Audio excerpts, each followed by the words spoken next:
Daily Brad Devotions.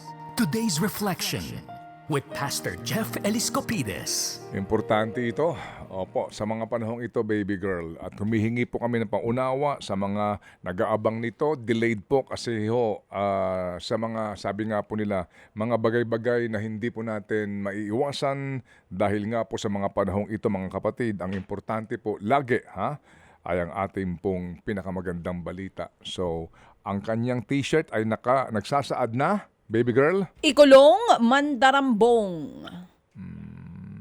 Mahina audio ni Pastor Jeff. Ikulong. Pastor? Saan Hello, daw? salamat Yan. Kati Dina sa Okay. magandang shirt. Yan. Saan daw ikukulong? Tsaka sino-sino? Sa Spain yata. O, sige, Pastor Jeff. Sige, go Brad, go ahead. Well, alam niyo po, birthday muna ng aking paboritong panganay, sa aking anak, si Jeanine Eliscopides. Thank you so much sa iyong joy na dinadala sa pamilya. Happy birthday. Yan. Nag-undoy nung birthday din niya. Undoy yun ngayon yun eh. Anyway, Brad Ted at Chad, talking about frustration. Ako rin naman, maglalabas na rin ako ng saloobin. Nakaka-frustrate talaga po yung kalagayan ng ating bansa. May konting liwanag pagka may narinig tayo sa mga investigation, parang ayan, may na-expose and all. Pero sabi nga ni Manong Ted kanina, yung mga kasuhan pa lang, puputi na book natin. Much more yung mahatulan pa kaya. Kaya parang ang daming suggestion para daw mawala yung corruption, death penalty. Di balik lang tayo sa judicial system problem natin. Yung iba nakakatawa po yung suggestion, tanggalin na rin 1,000 bill para 500 na lang. Alam niyo po, kahit mamiso na lang po yan, truck naman ang gagamiting pagnanakaw instead na billiard table. Kasi po, corruption is never about an amount issue. It's a heart issue. Whether pinipitik ng barangay tanod yung gasoline allowance ng service ng barangay o binubulsa ng taga-DPWH yung bilyon-bilyon, it's all about heart that is a slave to sin. Sabi po sa Jeremiah, the heart is deceitful above all things and beyond cure. Kaya yung pangarap ng ating butihing senador na si Senador Lacson, okay, para sa mga kapwa niya politiko na magkaroon ng self-restraint. Alam niyo po, love na love ko si Senador Lacson, pero good luck, Senador, kung susundin kayo. Sinabi na ni Jun Losada yan, di ba? Yung ating whistleblower nung araw. Moderate nyo naman yung greed nyo. Ako po, tingin ko lang, personal ko lang po to as a pastor. Kahit ano pong in aid of legislation gawin natin, I think the problem is not about legislational reform. It's not even structural reform. It's not even legal reform. Mga band-aid solution lang po yan. What we need is a moral reform. A nationwide spiritual revival. Yung magkaroon po ng fear of the Lord ang mga tao. Yung takot sa Diyos. Kasi po, sa totoo lang, kahit makailang EDSA na ba tayo? EDSA 1, 2, 3, hanggang ilang ba yan? Saan ba tayo idinala ng mga yan po? Kaya hindi po nagiging cynical. Ang sinasabi ko lang po, apart from God's intervention, wala pong magiging pangmatagalang effect. Si Brad Ted, papalitan na lang yan ng mga susunod na mga henerasyon ng mga newscaster. So, ganito rin nire-report nung araw. Kaya lang trilyon na ngayon ang kinukorap. Ito po yung ending ko. Slaves to sin po kasi yung mga taong gumagawa ng korupsyon. Wala po silang magawa. Insatiable yan. Dati pangarap ng mga yan, auto lang. Naging boat, naging yate, naging private jet. Kasi po, ang titigil lang po sa mga mangnanakaw is dead to sin. Pagka po tayo namatay na, the wages of sin is death. Ano pong solusyon? Ako po, suntok sa buwan to, pero ito lang po solusyon na nakikita ko. Kaya po bumaba si Jesucristo 2,000 years ago. Personally deal with sin and death sa krus ng Kalbaryo. He conquered sin and death when He rose from the dead on the third day.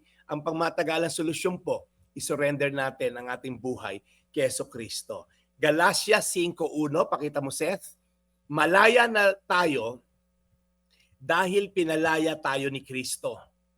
Kaya magpakatatag kayo at huwag nang paalipin pang muli.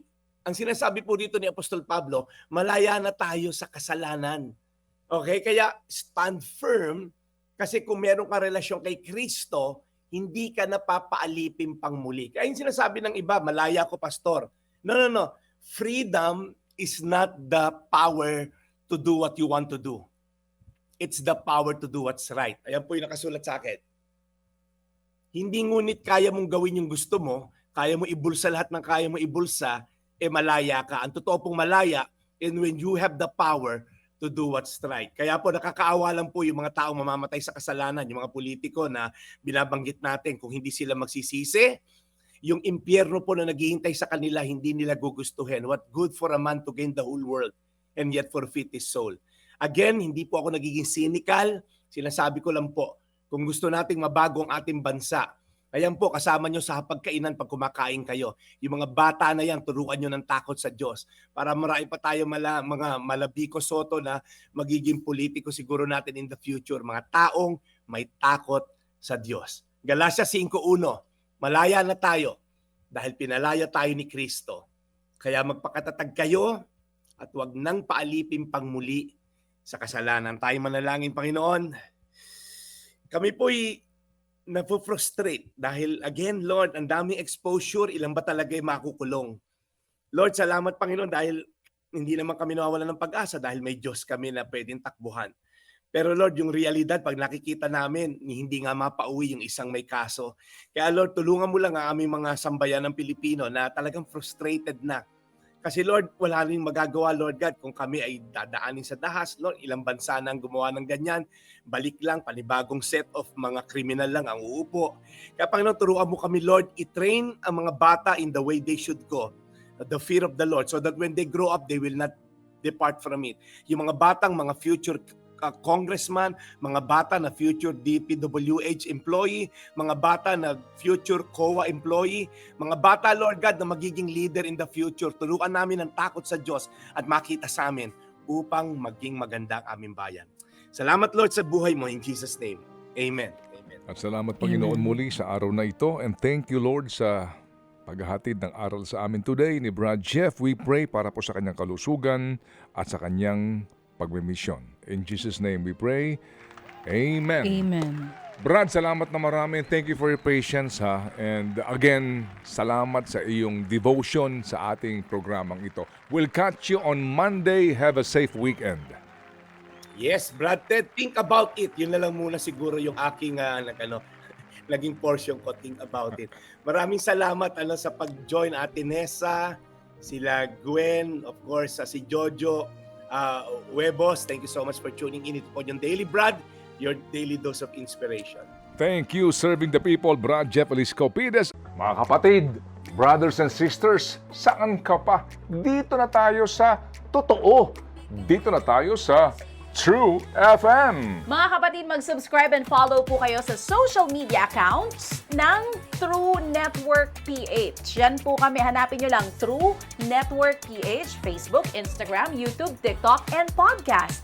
Mapa Apple or Spotify man yan, mahahanap nyo kami. Lahat ng mga napapanood at napapakinggan nyo po sa programa, nasa social media accounts namin yan. So paano mga kapatid? See you sa social media! Dito tayo sa totoo, tunay at tapat.